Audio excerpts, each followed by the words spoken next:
ఇదే యేసు ప్రభు గెత్సెమనే తోటలో భయంకరంగా మిక్కిలి వ్యాకుల పడుతూ వ్యసన పడుతూ ప్రార్థన చేస్తూ ఒక్క గడియ చెప్పండి. నేను ఇందాక గుర్తుపెట్టుకోమన్నాను. ఏంటది? రాత్రంతా ఎవరి కోసం ప్రార్థన చేశాడు? శిష్యుల కోసం. రాత్రంతా ఎవరి కోసం ప్రార్థన చేశాడు? రాత్రి 9 గంటల నుంచి తెల్లవారి 6 గంటల వరకు ఎవరి కోసం ప్రార్థన చేశాడు? ఆ యేసు ప్రభు ఆ శిష్యులను అడుగుతారు, ఒక్క గంట ప్రార్థన చేయండి రా నాతో కలిసి, నా వల్ల కావట్లేదు, టెన్షన్ తట్టుకోలేకపోతున్నాను, ఒక గంట. బతుకుడా బాగా టైర్ అయిపోయాం, బతుకుడా ఒక గంటరా, నేను మీకోసం రాత్రి అంతా ప్రార్థన చేశాను కదరా. అరే పేతురు, నువ్వు నీ సంగతి చెప్పరా, సాతాను గాడు జల్లెడి పట్టుకొచ్చాడు, నిన్ను వేసేస్తాను అన్నాడు, నేను నీకోసం ప్రార్థన చేయలేదా? గంటరా, నాకు హెడ్ఏక్గా ఉంది బతుకుడా. ఏం నాటకాలండి. కొన్ని సందర్భాల్లో మనుషులు అంతే, మనల్ని చూస్తూ ఉంటారు, మన ద్వారా బోధించబడి ఉంటారు, వాళ్ళ కోసం మనం ఎన్నో ప్రార్థన చేసి ఉంటాం. మనకు శ్రమ శోధన బాధ వచ్చినప్పుడు ఏంట్రా చేయండిరా అంటే బిజీగా ఉన్నాంగా, మేము కుదరదుగా మాకు. అరే మీకోసం నేను ప్రేయర్ టవర్లో రాత్రంతా ప్రార్థన చేశాం కదా, మా కుటుంబం ఉపవాసం ఉండి మీకోసం అంటే బిజీగా ఉన్నాను. బ్రదర్, నువ్వు చావు బతుకుల మధ్యలో ఉన్నప్పుడు ముక్కులో నోట్లో అదే చెప్పాను, ఎక్కడ బెజ్జం కనబడితే అక్కడ పైపులు బిగించేశారు, సిలిండర్ పైపు. నీ కోసం రాత్రంతా ప్రేయర్ టవర్లో సేవకులు కన్నీరు గార్చేవి నీ కోసం. ఇదేనా సేవకులకు నువ్వు ఇచ్చే విలువ? ఇదేనా సేవకుల గురించి నువ్వు మాట్లాడే మాటలు?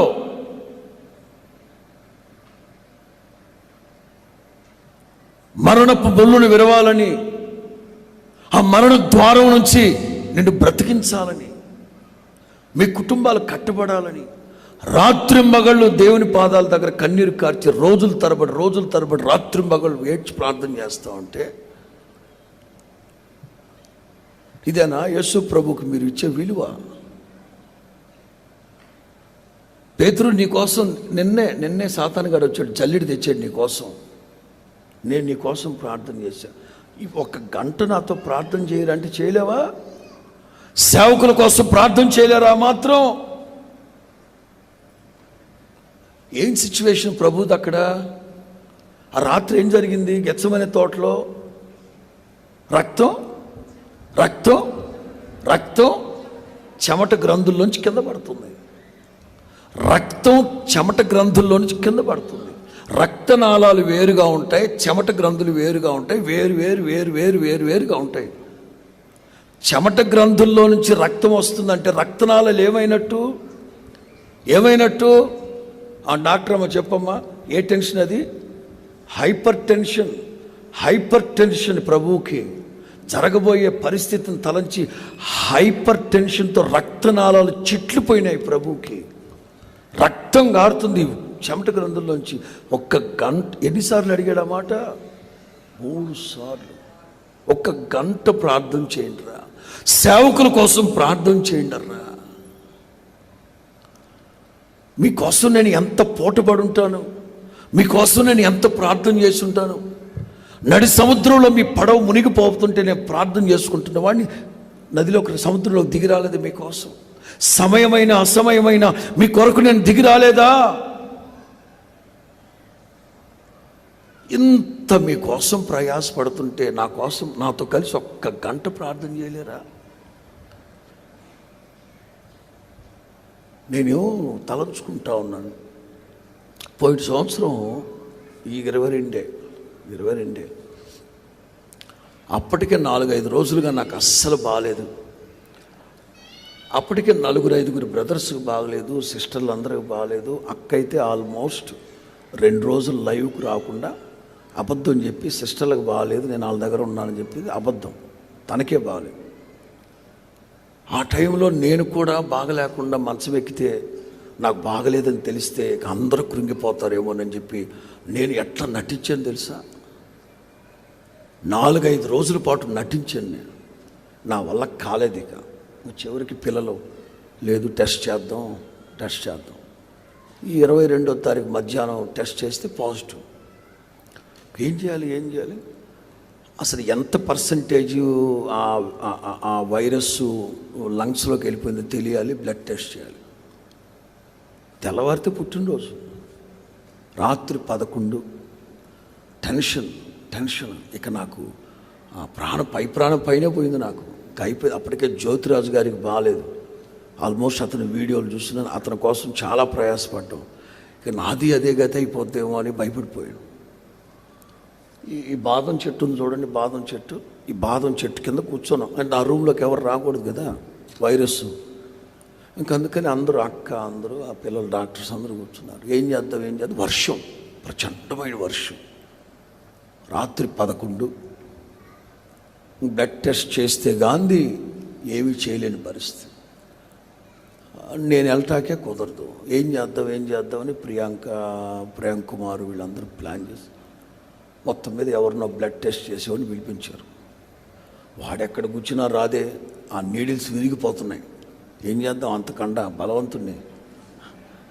నీడిల్స్ అన్నీ విరిగిపోతున్నాయి, వంకర తిరిగిపోతున్నాయి, రావట్లే. గుచ్చి చివరికి 11 దాటిపోయింది. ఇంకేం అన్నం తినలేదు, నీళ్ళు తాగలేదు. రేపు కంతే గండం. చివరికి మొత్తం మీద ఇక్కడెక్కడో గుచ్చారు. తెస్తున్నాడు.